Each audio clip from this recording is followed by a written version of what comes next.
최근에 나온 책 중에 그 생각의 지도 이런 제목의 책이 있습니다.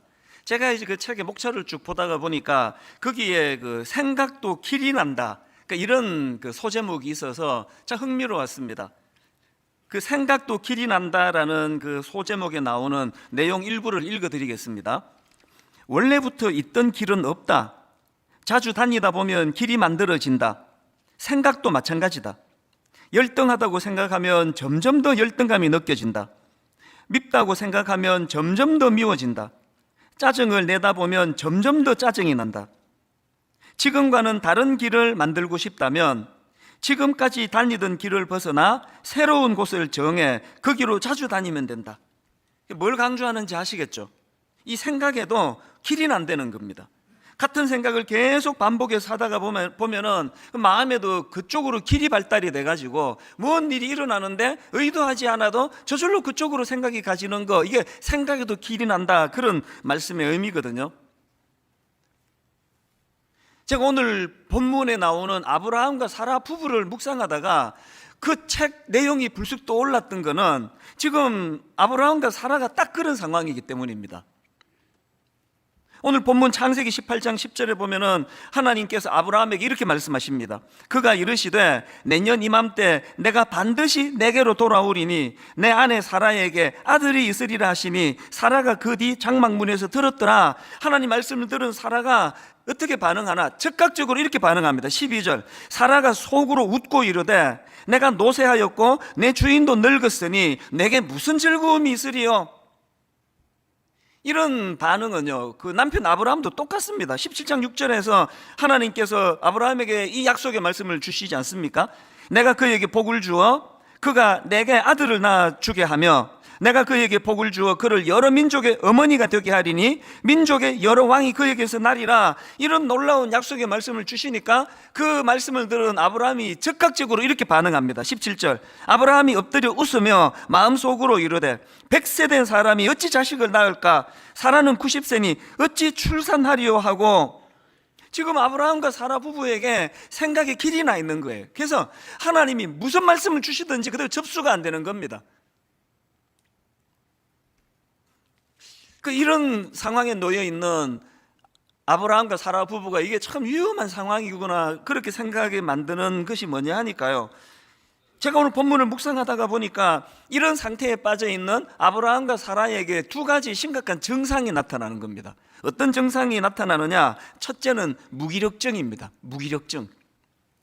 제가 무기력, 이 단어를 그 국어사전을 찾아보니까 이렇게 설명합니다. 어떤 일을 감당할 수 있는 기운과 힘이 없음. 이게 딱 지금 아브라함과 사라의 모습 아닙니까? 12절을 세 번역으로 한번 보십시오. 그러므로 사라가 자기 인식이 이래요. 나는 기력이 다 쇠진하였고 나의 남편도 늙었는데 어찌 나에게 그런 즐거운 일이 있으랴. 그렇게 하고는 속으로 하나님 말씀을 비웃어 버리는 거거든요. 제가 여러 번역으로 12절을 보다가 보니까 제일 슬픔으로 좀 슬펐던 번역이 공동 번역입니다. 한번 들어보세요. 그래서 사라는 속으로 웃으며 내가 이렇게 늙었고 내 남편도 다 늙었는데 이제 무슨 낙을 바라보랴, 그렇게 중얼거리는 겁니다. 아니, 제가 참 슬픔으로 다가왔어요. 이제 거의 100세를 바라보시는 제 어머니를 뵈면서 마음이 아픈 게 이 대목이에요. 어느 순간에서부턴가 이런 비슷한 고백을 하시는 겁니다. 아이고, 이제 뭐 내가 다 늙어가지고 뭐 이제 말씀마다 이런 표현들이 나오는 거. 이제 무슨 낙을 다시 보랴. 뭐 하나님이 뭐 이삭을 주시고 안 주시고 그걸 뛰어넘어서 뭐 남편도 자기에게 관심이 없고 난 무슨 낙을 내가 또 새로 누리겠느냐. 이런 무기력한 모습이 오늘 본문에 나와 있는 이 사라의 모습이에요. 저는 그래서 그 29개 예비 분리교회 담임 목사님들께 가끔씩 부탁을 해요. 청년들이 북적거리는 교회도 중요하지만 정말 우리 교회는 연세 드신 어른들이 힘을 넣는 교회면 좋겠다. 연세 드신 어른들이 늘 마음에 위축감이 있거든요. 내 교회를 위해서 뭐 할 것도 없는데, 그런 생각을 가지시지 않도록. 그런가 하면은 아브라함과 사라 부부에게서 발견되는 증상 하나 더 보는데요, 두 번째가 뭐냐? 반복되는 부정적인 언어예요. 그들이 반복해서 사용하는 언어를 보면은 또 이 본문에서 계속 반복되는 게 나는 늙었다. 내 남편도 늙었다. 그래서 난 못한다. 이제 뭐 내 나이에 무슨 낙을 보랴. 이 언어가 굉장히 부정적이에요. 여러분, 이 부정적인 언어를 계속 사용하는 게 이게 왜 위험한가 하면은요, 이 사람 머릿속에 맴도는 막 수천 가지 생각들이 있는데 언어는요, 그것을 구체화시켜주는 역할을 해요. 차를 몰고 가다가 누가 이렇게 깜빡이도 안 주고 확 끼어들면은, 당황하면은 그때 수만 가지 생각이 나거든요. 그때 저는 혼자 차 몰고 가면서 옆에 사람도 없는데 저 혼자 독백으로 선언을 해버려요. 아, 살다 보면 저럴 수 있지. 너는 안 그러냐? 아무도 없는데 제가 저한테 하는 얘기예요. 왜 막 빨리 제가 말을 해버리는지 아세요? 생각이 더 그런 좀 화가 나고 분노 쪽으로 흐를까 봐. 이게 참 신기해요. 아, 뭐 바쁜가 보지. 아, 너도 바쁠 때 안 그러냐? 이렇게 딱 선언하고 나면 그 상대방에 대한 이해하는 생각이 확 늘어나는 걸 느껴요. 어떤 사람이 막 그런 일을 겪었을 때 막 그만큼 화가 안 났는데요, 아, 마침 또 그 사람하고 이렇게 나란히 갈 수 있는 기회가 있어서 창문 내리고 운전 똑바로 해! 라고 말하는 순간 막 화가 막 생겨나는 걸 경험하실 거예요. 이 부부 사이도 마찬가지입니다. 그래서 부부 사이에 조금 배우자가 실수하고 이럴 때는 빨리 말해버리는 게 좋아요. 아, 그럴 수 있지. 살다 보면. 속은 아니라 하더라도 이렇게 탁 내뱉고 나면 많은 생각이 머릿속에서 이해해주는 쪽으로 정리가 되는 거거든요. 여러분, 이게 오늘 아브라함과 사라가 지속적으로 지금 자기들의 모습에 대하여 부정적으로 묘사하는 이게 얼마나 이게 위험한가 하면은요, 그런 지속된 부정적인 언어는 자기 생각을 쇠뇌시켜 버려요. 그게 이제 언어의 습관이 이렇게 나쁜 거거든요. 이렇게 아브라함과 사라 부부는 지금 그 부정적인 쪽으로 길이 나버려 가지고 계속 무기력하고, 그리고 또 자기가 무기력하니까 하나님에 대해서는 냉소적이 되는 거예요. 막 말씀의 은혜가 되면 될수록 더 냉소적이 돼요. 아이고, 뭐 말은 저렇게 하지만 뭐 하나님인들 뭐 어떡하겠어. 아, 약속의 말씀을 주시는데도 웃어버리는 거예요. 방금 제가 잘했나요? 굉장히 기분 나빠, 상대방이 들으면. 이런 무기력증과 또 부정적인 생각과 언어에 사로잡힌 아브라함과 사라 부부인데요, 하나님께서는 오늘 본문에서 참 놀라운 말씀으로 그 내면의 그 잘못된 생각과 말을 깨트리는 강력한 말씀을 주십니다. 이게 저에게도 굉장히 도전이 됐는데요. 자, 본문 13절 14절을 보십시오. 여호와께서 아브라함에게 이르시되 사라가 왜 웃으며 이르기를 내가 늙었거늘 어떻게 아들을 낳으리요 하느냐. 그리고는 대안 24절 여호와께 능하지 못한 일이 있겠느냐. 저는 지난 한 주 동안에요, 여호와께 능하지 못한 일이 있겠느냐, 이걸 많이 독백을 했습니다. 마음에 좀 부정적이고 어두운 생각이 들어올 때 이렇게 선언해 버리는 거예요. 저는 여기 나오는 14절 여호와께 능하지 못한 일이 있겠느냐, 이 말씀 속에는요, 이미 너무 부정적인 쪽으로 길이 나버린 아브라함과 사라 생각에 대하여 하나님이 주시는 너무 소중한 두 가지 권면의 말씀이 내포되어 있다고 생각을 합니다. 여호와께 능하지 못한 일이 있겠느냐, 이 말씀 속에는요, 두 가지 권면이 내포되어 있는데, 이 말씀에는 첫째, 너희 생각의 초점을 바꾸어라, 이런 말씀이 내포되어 있다는 겁니다. 자, 이걸요, 방금 읽은 13절 14절을 이제 주어에다가 초점을 두고 한번 읽어보시기를 바랍니다. 제가 13절 다시 읽어드릴게요. 주어를 한번 보십시오. 여호와께서 아브라함에게 이르시되 사라가 왜 웃으며 이르기를, 지금 사라의 주어입니다. 사라가 이렇게 웃으면서 말합니다. 내가 늙었거늘 어떻게 아들을 낳으리요 하느냐. 지금 사라의 초점은 내가예요. 내가 늙었나, 아기를 갖지 못하는 상태에 빠진 나, 이게 지금 사라가 가진 주어고요. 하나님이 교정해 주시는, 그 전에 12절도 마찬가지입니다. 12절도 보십시오. 사라가 속으로 웃고 이르되, 이 주어가 또 나옵니다. 내가 노쇠하였고, 자기 남편입니다. 내 주인도 늙었으니, 그 다음에 내게 무슨 즐거움이 있으리요. 계속 반복되는 그 주어가 초점이 자기 자신이에요. 그리고 자기 남편입니다. 하나님이 뭘 바꾸어 주시느냐, 14절에 가서 보십시오. 하나님께서 14절에서의 주어는 여호와 하나님이세요. 여호와께 능하지 못한 일이 있겠느냐? 기한이 이를 때에 내가, 여호와 하나님이요, 내가 너에게로 돌아오리니 사라에게 아들이 있으리라. 지금 여러분 사실요, 이 사라의 관점으로 본다면은 다 맞는 말이에요. 틀린 말 하나도 없습니다. 오늘 여기 어떤 일로 우울하고 비관되고 좌절되는 분, 이유 없는 분이 한 분이라도 있습니까? 여러분이 낙심해야 될 이유 다 있어요. 다 근거가 있습니다. 다 마음이 우울할 수밖에 없는 그 근거를 다 갖고 있는 거예요. 그런데 하나님께서는 그 생각의 주어를 바꾸라는 겁니다. 예를 들어서 어떤 사람이 감기에 걸렸고 또 다른 사람은 암에 걸렸어요. 그걸 자기가 해결하는 입장이라면요, 감기는 몇천 원 안 들고 또 별로 안 아프고 나아요. 암은 많은 대가 지불이 필요하고 또 수고가 필요하고 그런 게 필요합니다. 그런데 어차피 지금 이 초점이 주어라면 감기든 암이든 그것을 뛰어넘어 일하시는 하나님이 하시겠다는 거거든요. 주어가 바뀌어지는 순간 내가 너무 심각하게 받아 이건 아무도 못 고치라는 그 문제까지도 해결이 가능하다는 그 얘기를 하고 있는 거거든. 이게 여러분 우리가 잘 아는 민수기 13장에 가나안을 정탐하고 온 12명이 똑같은 것을 보고 딱 두 갈래로, 한쪽은요 악평이에요. 그 땅은 악평하고 한쪽은 너무 아름다운 땅이라 그래요. 이걸 제가 묵상하다가 보니까 주어가 달라져서 이 차이가 있더라고요.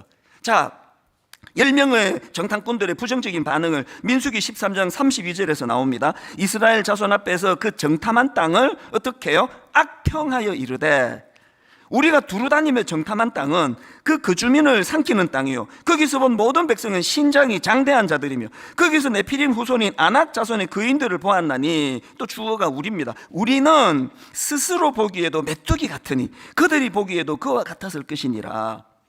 지금 그 상황과 사물을 바라보는 그 주어가 우리는. 그러니까 결론은 우리는 정말 메뚜기 같다, 참 비참하다, 초라하다, 이렇게 결론이 날 수밖에 없는데요. 그 다음에 그 생각의 초점을 바꾼 요수아와 갈렙의 평가를 보십시오. 민수기 14장 7절, 이스라엘 자손의 온 회중에게 말하여 이르되 우리가 두루다니며 정탐한 땅은 심히 아름다운 땅이라. 완전히 다른 평가예요. 이 어떻게 이런 다른 평가가 가능했나? 그 다음 8절에 주어가 하나님이에요. 여호와께서 우리를 기뻐하시면 우리를 그 땅으로 인도하여 들이시고 그 땅을 우리에게 주시리라. 이는 과연 젖과 꿀이 흐르는 땅이니라. 생각의 초점을 자기에게 맞추면 스스로 보기에 메뚜기 같은 존재라는 비관밖에 나오지 않습니다. 목회 20년, 분당 우리 개척 20년 동안에 끊임없이 제가 싸워야 했던 싸움이 이 싸움이에요. 그건 경력이 쌓인 지금도 마찬가지예요. 틈만 나면 내 안에 비실비실 비집고 들어오는 게 열등감입니다. 틈만 나면은 그것 때문에 우울한 게 인간이에요. 그래서 싸우는 거예요. 자꾸 내 생각의 주어를 바꾸는 겁니다. 여호와께서 우리를 기뻐하시면, 규모가 얼마나 크고 작고 해야 될 일이 지금 이 교회 섬기는 것만 해도 머리가 복잡한데 이제 가평 우리 마을도 해야 되고, 이제 가평 우리 마을은 이제 가짜도 안 나와요. 이 1만 성도 파수 운동이 너무 머리에 꽉 차가지고. 그리고 이제 4월부터는 또 드림센터 사회 환원은 또 어떻게 해야 되느냐고요. 할 일이 머리가 터질 것 같은데, 그런데 그런 상황에서 여호와께서 우리를 기뻐하시면 우리를 그 땅으로 인도하여 들이시고, 그래서 제 목회가 너무나 아름다운 목회가 되는 거고요. 아무것도 일거리도 별로 없는 그런 자리에 있다 하더라도 주어가 제가 되면 저는 초라한 메뚜기가 되는 거예요. 메뚜기. 그냥 다리 들고 딱딱 두 번만 흔들면 뚝 부러지는 게 그 메뚜기 아닙니까? 다리가 뚝 부러지는 게. 하나님의 권면은요, 여호와께 능하지 못한 일이 있겠느냐, 너의 시선을 좀 옮겨라, 이런 권면이 있고요. 그 다음 두 번째로 이 말씀에는 감탄과 하나님으로 인한 감탄과 경이로움을 회복하라, 이 명령의 말씀이에요. 이게 뭔지 설명을 드릴게요. 14절을 다시 보십시오. 여호와께 능하지 못한 일이 있겠느냐, 기한이 이를 때에 내가 내게로 돌아오리니 사라에게 아들이 있으리라. 여기 나오는 여호와께 능하지 못한 일이 있겠느냐, 이 말을 분석을 하면은요, 여기 나오는 능하지 못한 할 때 능하다라는 이 단어는 능력을 가지다, 놀랍게 여기다, 경이롭게 여기다, 이런 뜻을 가진 팔라라는 단어예요. 이 단어가 시편 71편에도 나오는데 17절입니다. 하나님이여 나를 어려서부터 교훈하셨으므로 내가 지금까지 주의 기이한 일들을 전하였나이다. 여기 나오는 기이한 일, 이게 오늘 본문에 나오는 팔라예요. 기이한 일. 이 단어가 요수아 3장 5절에도 나옵니다. 요수아가 또 백성에게 이르되 너희는 자신을 성결하게 하라. 여호와께서 내일 너희 가운데에 기이한 일들을 행하시리라. 여기 나오는 기이한 일, 이 팔라예요. 저는 이 말씀을 보면서요, 지금 지도자 요수아가 백성들에게 너희는 자신을 성결하게 해라, 하나님의 백성다운 그런 어떤 그 모습을 갖추어라, 거룩해라, 이런 말씀을 주시면서 왜 여호와께서 내일 너희 가운데 기이한 일을 행하시리라, 이런 기대감도 함께 주고 있는 겁니까? 제가 깨달은 게 뭔지 아십니까? 여러분, 우리가 악한 이 세상에 물들지 않기 위해서는요, 해야 되는 게 있습니다. 여호와의 기이한 일들에 대하여, 하나님 하신 일들에 대하여 감탄과 경이로움을 회복하는 거예요. 조금 전에 언급해드렸던 시편 71편도 마찬가지입니다. 17절 다시 보시겠습니까? 하나님이여 나를 어려서부터 교훈하셨으므로 내가 지금까지 주의 기이한 일들을 전하였나이다. 그리고는 18절입니다. 세 번요. 내가 이제 늙어서 머리카락에 희끗희끗 인생의 서리가 내렸어도, 이거 보니까 지금 아브라함과 사라하고 상황이 같아요. 나이가 드신 분이에요. 내가 이제 늙어서 머리카락에 희끗희끗 인생의 서리가 내렸어도 하나님 나를 버리지 마십시오. 그 다음 보세요. 주님께서 팔을 펴서 나타내 보이신 그 능력을 오고 오는 세대에 전하렵니다. 지금 이 똑같이 늙어서라고 표현하는 나이 드신 이 시편 시인하고 아브라함과 사라가 결정적으로 다른 게 뭡니까? 지금 이 나이 드신 머리카락이 희끗희끗한 인생의 서리가 내렸다고 표현하는 이 시편 71편의 이 시인은요, 뭘 계속 드러내는 겁니까? 내가 지금까지 주의 기이한 일들, 젊은 시절에 하나님 없이는 설명할 수 없는 너무나 놀라운 일들을 맛보게 하셨는데, 이제 나이가 들어서 뭐라고요? 내 다음 세대에게, 오고 오는 세대에게 이 하나님의 기이한 일들, 하나님이 하셨던 놀라운 일들, 이 경이로움을 후대에 전하는 일을 하겠습니다. 하나님, 이거 잘할 수 있도록 도와주세요. 저 그렇게 기도하는 거거든요. 나이 들어가시면서, 여기 나이 들어가지 않는 분이 누가 있습니까? 나이 들어가시면서 아브라함과 사라의 길로 가시렵니까? 이 귀한 시편 71편의 아름다운 시인의 길로 가시렵니까? 참 나이 들수록 우울하고, 젊을 땐 그래도 왕년에 내 한가닥 했는데 이제는 뭐 무슨 낙이 있으랴, 그 길로 가시렵니까? 참 젊은 시절에 기이한 일들을 많이 행하신 하나님을 기억하면서 그 오고 오는 그 다음 젊은 세대에 대하여 이 기이한 일들을 행하신 하나님에 대한 경이로움을 잘 전달하겠습니다. 한국교회 어른들이 정말 저를 포함해서 다 반성해야 되는 게, 다음 세대에게 못 전한 게 예수 믿는 것에 대한 이 기이함, 이 경이로움, 이 가슴 벅참, 이걸 못 전한 거 아닙니까? 제가 어느 일반 신문인데요, 일반 신문 칼럼에서 읽은 글입니다. 내용을 들어보세요. 경이롭다라는 단어의 헬라어는 타우마조인데, 이 단어는 헬라 사람들에게는 신적이다라는 뜻으로 통용되었다는 것이다. 그 다음 보세요. 감탄을 자아내는 자연 풍경, 감동적인 시, 조각이나 건축물, 이런 훌륭한 작품들, 이 모든 대상들에 신적이다라는 말을 붙였다는 것이다. 이거 우리식으로 말하자면요, 헬라 사람들은 그 경이로움의 출발이 하나님으로부터 나오는 것이다. 이 감탄과 경이로움은 그건 신적인 것이다. 그렇게 생각을 했다는 겁니다. 제가 이 글을 읽으면서 반성을 좀 했죠. 오늘 예수 믿는 저와 여러분 모두는 다 우리 삶 속에서 하나님을 향한 이 감탄과 이 경이로움을 회복해야 돼요. 우리가 경험하는 무슨 작품을 보든지 뭐 하다못해 드라마 한 편을 보는 그 안에서도 내게 감탄이 일어난다면 그건 다 하나님의 것이에요. 신적인 것입니다. 신앙의 무기력증은요, 어느 순간인가 이 감탄이 없어지는 거예요. 여러분, 분당 우리 교회 첫날 털썩 주저앉으면서 눈물을 쏟았던 수많은 분들, 우리들의 문제는 그 감탄을 유지할 수 없다는 거예요. 유지가 안 된다는 겁니다. 이런 설교를 준비하고 있는데요, 딱 지난주에요, 우리 교회에서 이제 신앙생활을 처음 하신 초신자분이 계시거든요. 이분이 이제 그 지역에 가까운 작은 교회를 옮기셨어요. 오랜만에 이제 찾아오셔서 이런저런 얘기를 나누는데요. 지난주에 이분이 출석하는 교회의 말씀이 너무 좋았다는 거예요. 이게 뭐 그냥 좋은 게 아니라 막 정말 너무 좋았대요.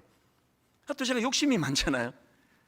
그 설교 나도 좀 받고 은혜 좀 받읍시다 했더니, 이제 교회에서 이제 뭐 규모가 작으니까요, 막 홈페이지 올리고 유튜브 올리고 그런 것들이 뭐 잘 안 되는지 잘 몰라요, 내막을. 그런데 이제 이분이 그 설교를 저한테 보내줬어요, 파일을. 얼마나 기대가 되겠습니까? 정말 은혜를 받으려고 설교를 들었는데요, 이분이 어느 부분에서 이렇게 은혜를 받았지? 지금 여러분, 같은 설교를 놓고 지금 그 초신자가 그게 정상인 겁니까? 제가 정상인 겁니까? 이게 지금 저의 심각한 병인 거, 이 교만한 거. 그래서 이게 뭐 어느 부분이지? 이게 오래 예수 믿은 분들 거의 뭐 대부분이라 그러면 좀 과장이겠고요, 꽤 많은 분들의 정상이에요. 옆에 지금 초신자는 막 가슴이 벅차서 눈물을 훔치는데 옆에서 보면서 나도 저런 때가 있었지, 1년만 다녀봐라, 나처럼 될 것이다. 오늘 우리가 회복해야 되는 건요, 하나님의 일하심에 대한 감탄과 감격과 경이로움을 회복하는 겁니다. 이정규 목사님 설교를 제가 듣다 보니까, 제가 아끼는 후배인데요, 그 정통이라는 책이 있습니다. G.K. 체스터턴이라는 분이 쓴 책인데요, 그 책 한 부분을 인용하는 겁니다. 그 책을 저도 갖고 있기 때문에 저도 막 찾아봤거든요. 그 내용을 한번 들어보세요. 우리가 아주 어렸을 때는 굳이 동화가 필요 없었다. 기억나시나요? 무슨 동화가 필요합니까? 어린 때는 온 세상이 다 동화인데, 아주 어릴 때는 굳이 동화가 필요 없었다. 아무 이야기로도 충분했고 사는 그 자체가 흥미로웠다. 기억나십니까? 어른이 되고 나니까 감동이 별로 없어가지고 비싼 돈 주고 뮤지컬 보러 가고 영화 보러 가고 그렇게 하시는 거 아닙니까? 어린아이 때는 그 필요 없어. 사는 게 감탄이에요.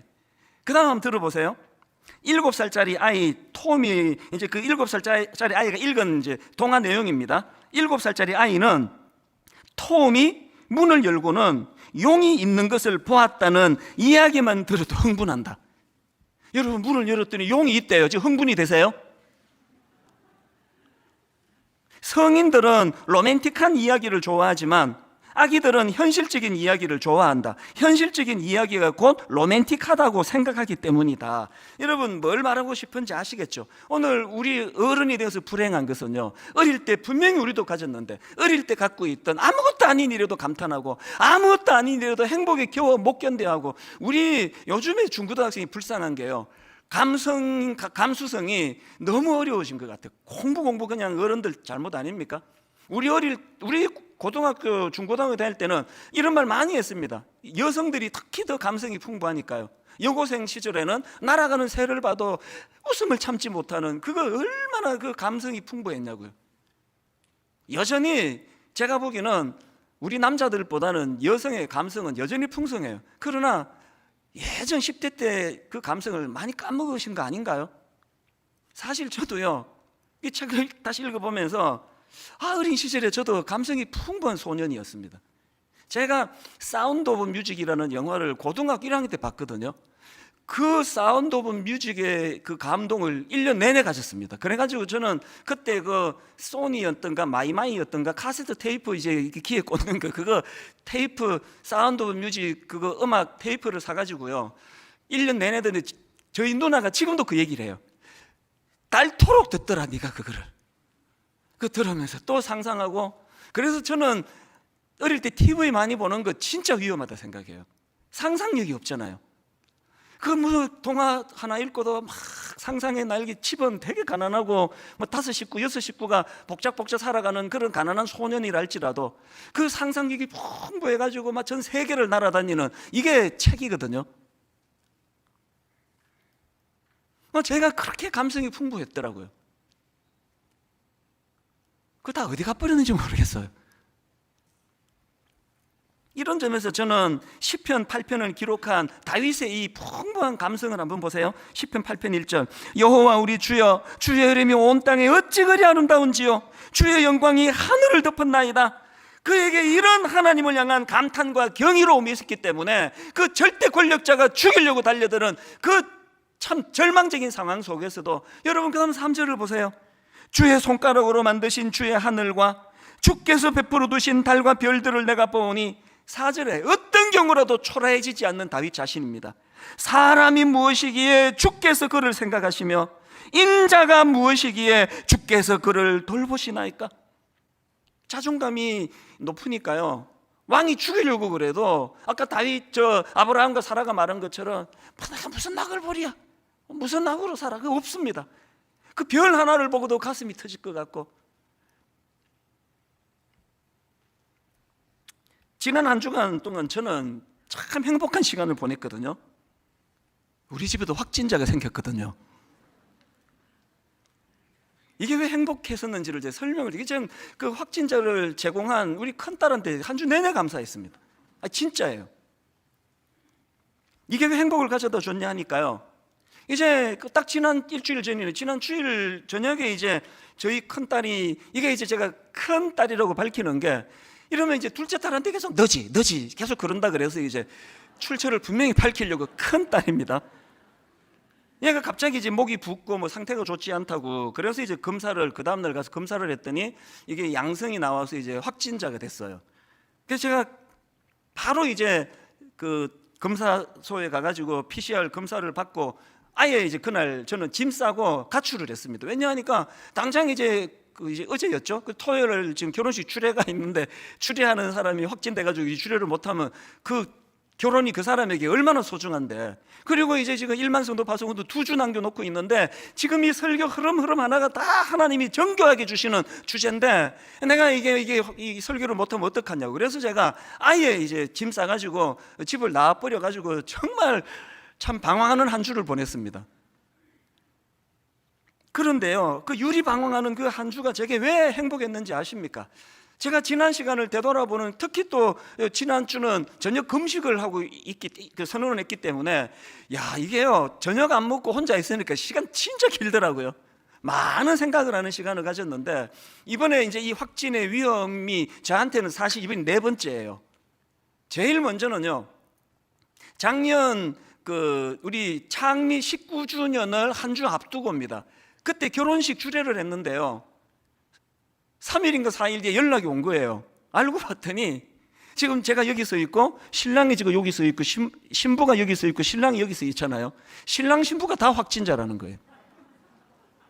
제 기억에 신부 아버님이 확진자셨고요, 신랑 동생이 확진자고요.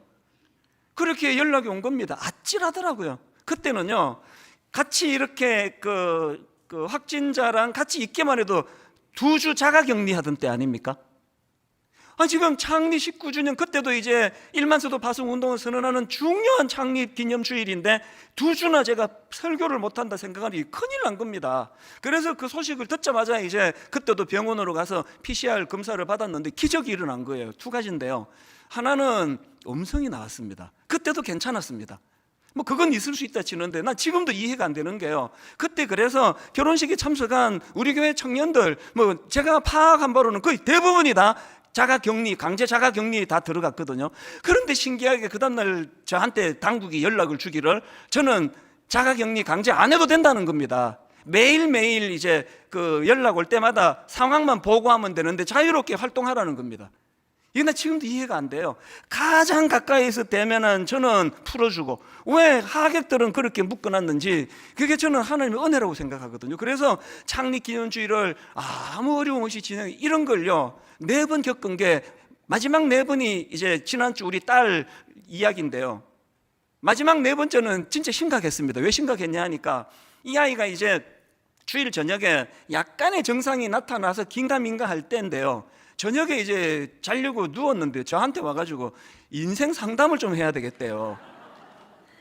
그래서 이제 사회생활 하면서 일어나는 이런 문제에 대해서 이제 좀 이제 마음이, 이게 이제 얘한테는 급하니까, 그래서 이제 뭐 코앞에 침대에 누워가지고 두런두런 이야기를 했는데, 그날따라 또 제가 또 이게 말이 좀 잘 풀리더라고요. 얘가 되게 흡족해 해요. 그렇다고 그러면서 이제 기뻐가지고 나가면서 악수까지 청하더라고요. 그래서 손을 막 잡고 확진자하고 그렇게 하고 이제 그 다음날 얘는 확진 판정을 받았으니까 이건 뭐 100% 확진 아닙니까? 이건 뭐 100% 아닙니까? 그랬는데 PCR 검사에서 제가 음성이 나왔다는 거예요. 그러니까 그 하나님 없이는 이게 설명이 안 되는 일이다. 어떻게 이런 일이 일어났냐고 감격이 돼가지고 제가 이제 설명드릴게요. 왜 지난 한 주간이 그렇게 황홀하게 기뻤는가? 저녁에 시간이 많으니까요. 이제 이번 일을 포함해서 목회하는 지난 30년 내내 하나님 이름 석자 없이는 설명할 수 없는 기적 같은 일들이 너무 많이 일어난 내 삶을 돌아보게 된 거예요. 그게 너무 감격이 되는 겁니다. 너무 기쁜 거예요. 내 마음속에서 이 사실 제가 이번에 큰 거 깨달았는데요. 행복은요, 여러분 행복은 장소의 문제가 아니더라고요. 가족을 떠나 있는데 되게 불편했거든요. 이제 아침에 일어나가지고 이 집에 가가지고 내 집인데 들어가지도 못해요. 가면은 이제 제 아내가 바깥 문고리에다가 도시락을 이렇게 걸어놔요. 그러면 도시락 찾아가지고 내 집인데 도시락 찾아가지고 교회 와가지고 혼자 먹고요. 오후에 그 도시락을 또 갖다 줘요. 그럼 그 다음날 또 이제 새 걸로 해가지고 또 문고리를 걸어서 줘요. 이런 처량한 일주일을 보냈는데 내가 진심으로 우리 큰딸한테 감사했던 게 그 시간을 통해 제가 이번에 설교하면서 되돌아보니까 이게 하나님의 뜻인 거예요. 왜? 오늘 이 설교를 해야 되니까. 이론에 젖은 설교가 아니라 실제적으로 경이로우신 하나님을 먼저 경험하고 이 감격으로 설교하라고 하나님이 배려해 주신 거가 되더라고요. 결론은 이렇게 맺기를 원합니다. 그 영화 같은 거 보면 이제 다 하고 맨 마지막에 그 후 1년 뒤 뭐 이런 게 나오잖아요. 제가 오늘 설교를 그렇게 맺으려고 해요. 오늘 본문을 다 설명을 드렸고요. 그 후 1년 뒤 이제 하나님이 약속하신 대로 이삭을 선물로 주세요. 자, 그걸 배경으로 한 창세기 21장 1절부터 한번 보십시오. 여호와께서 말씀하신 대로 사라를 돌보셨고 여호와께서 말씀하신 대로 사라에게 행하셨으므로 사라가 임신하고 하나님이 말씀하신 시기가 되어 노년에 아브라함에게 아들을 낳으니 아브라함이 그에게 태어난 아들 곧 사라가 자기에게 낳은 아들을 이름하여 이삭이라 하였고 그 아들 이삭이 난 지 8일 만에 그가 하나님이 명령하신 대로 할례를 행하였더라. 그리고 그 다음 5절을 내가 읽기 위하여 1년 뒤를 돌아보는 겁니다. 6절 사라가 이르되 하나님이 나를 웃게 하시니 듣는 자가 다 나와 함께 웃으리로다. 저는 이 대목에서 진짜 눈물이 나려고 해요. 무기력하기 짝이 없던 사라, 자기 스스로에 대해서는 무기력증에 빠져 있고 하나님에 대해서는 냉소한 상태로 하나님을 비웃을 수밖에 없었던 사라. 여러분, 우리 하나님은요 사라의 비웃음을 감격의 웃음으로 바꾸어 주시는 분이세요. 그래서 하나님이 지어주신 이름 아닙니까? 이삭이라는 이름의 뜻 자체가 웃음이라는 뜻입니다. 이거 아십니까? 정말 살맛 나지 않는 세상이라 자영업자들을 생각하면 정말 잠이 안 와요. 어떻게 견디고 계실까? 너무 살맛 나지 않는 세상이라, 비관적인 세상이라 답답해하는 그 상황에서도 오늘 우리가 붙잡아야 되는 건 여기에요. 14절에 보니까 여호와가 말씀하신 대로 사라를 돌보셨고 그 다음에 여호와께서 말씀하신 대로 사라에게 행하셨음이에요. 우리가 그 하나님 말씀을 붙잡을 때 그 말씀이 우리로 하여금 그 비웃음을 환희의 웃음으로 바꾸어 주시는 하나님이심을 맛보게 될 줄로 믿습니다. 여러분, 나를 웃게 하시는 하나님, 비웃음 아닙니다. 너무 기쁨에 겨워 웃게 하시는 하나님, 이 설교를 하도록 하나님 지난 한 주 내내 집을 떠나 열악한 환경 속에서 그럼에도 불구하고 나를 웃게 하신 하나님, 그 목사가 여러분에게 지금 그 복음을 전하고 있는 거거든요.